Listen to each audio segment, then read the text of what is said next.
शिल्पा ने कहा, वाणी को नींद में चलने की बीमारी है। वो कई बार नींद में से उठ चुकी है, उठकर ड्राइंग बनाई है। वो ड्राइंग की कॉपी भी मैं आपको कल बताऊंगी।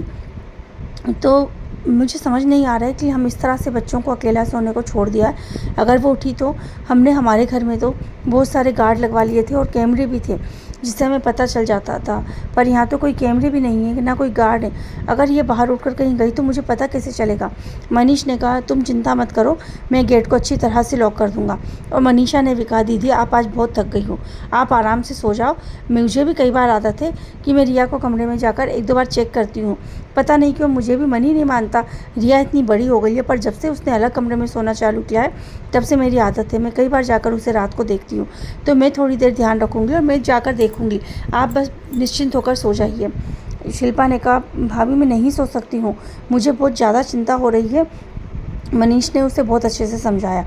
शिल्पा की माँ ने कहा, शिल्पा आज तू मेरे साथ सोएगी। शिल्पा ने कहा, माँ ये क्या कह रहे हो, मैं आपके साथ नहीं, मैं तो चाह रही थी कि मैं वाणी के साथ सोऊं, उसे अपने कमरे में सुला लूँ। तो फिर मनीष ने कहा, देखो वो अब रिया के साथ सोने चली गई है, अब इस तरह से तुम उसे बोलोगी कि तू मेरे साथ सो तो अच्छा नहीं लगेगा। तुम चिंता मत करो, बहुत अच्छे से सो जाएंगी वो लोग और हम लोग ध्यान रख लेंगे ना। माँ सही कह रही है, तुम आज माँ के साथ सो जाओ। शिल्पा ने सोचा कि माँ इतने प्यार से बोल रही हैं तो आज उसे उसकी माँ के साथ ही सो जाना चाहिए।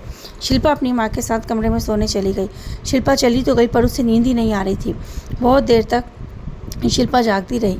शिल्पा की माँ ने कहा, तुझे पता है शिल्पा, जब बचपन में तुझे नींद नहीं आती थी ना तो मैं तेरे बालों में मालिश कर देती थी, जिससे तुझे नींद आ जाती थी। चला तेल लेके मैं तेरे बालों में मालिश कर देती हूँ।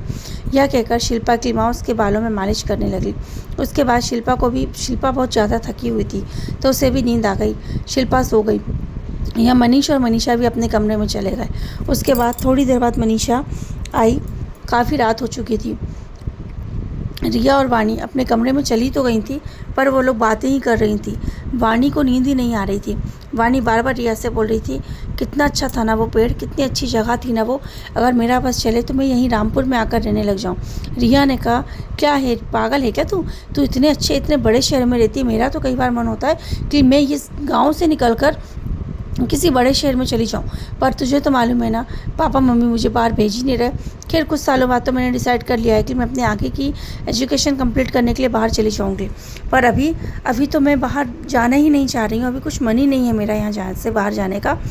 तो तू इतना सोच रही है कि तू यहाँ गांव में आ जाए, तू पागल है क्या? इस गांव में तो ना कोई रेस्टोरेंट है ना कोई मॉल है, कुछ भी तो नहीं है इस गांव में, बस इतना छोटा सा गांव, सिर्फ ये कुछ जगह। तो यह सुनकर वाणी ने कहा, आपको पता नहीं है दीदी इस गांव में क्या है, कितना खूबसूरत है ये गांव, मुझे तो बहुत प्यारा लगा। चलो मैं आपको अपनी कुछ ड्राइंग बताती हूँ। यह कहकर वाणी अपनी कुछ ड्राइंग बताने लगी। उसके बाद वाणी के दिमाग में कुछ आया।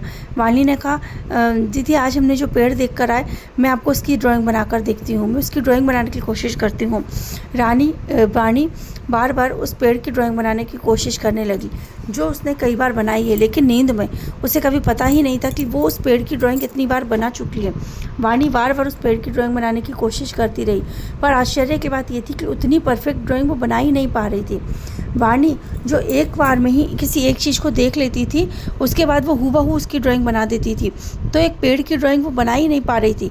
और इस पेड़ की ड्राइंग नींदों में उसने हूबहू और बहुत सुंदर बनाई थी, पर आज 3-4 बार उसने पेंचेस फाड़े और फेंके, वो बना ही नहीं पा रही थी। जैसे तैसे उसने थोड़ी बहुत ड्राइंग बनाई, पर वो भी उतनी अच्छी नहीं थी जितनी अच्छी वो चाह रही थी। वाणी ने कहा, पता नहीं आज क्या हो गया, मैं इस पेड़ की ड्राइंग उतनी अच्छी बना ही नहीं पा रही। कितना अद्भुत पेड़ है ना, पर पता नहीं क्यों मैं उसकी ड्राइंग उतनी अच्छी बना क्यों नहीं पा रही हूँ। नहीं तो मैं तो बहुत अच्छे से ड्राइंग बना लेती हूँ। रिया ने कहा, हाँ मुझे पता है कि तू बहुत अच्छी ड्राइंग बना लेती है, पर इस पेड़ की ड्राइंग खैर ठीक है ना, कोई बात नहीं, तू कोशिश करेगी तो ज़रूर बना लेगी। अब मुझे ऐसा लगता है बहुत रात हो गई और हमें सो जाना चाहिए। यह कहकर रिया और वाणी दोनों सो गए। दोनों दिन भर इतने थके हुए थे कि दोनों की नींद कब लग गई पता ही नहीं चला। अब आगे की कहानी जानने के लिए सुनते रहिए हमारे आगे कहानी का भाग नीम का पेड़। Thank you.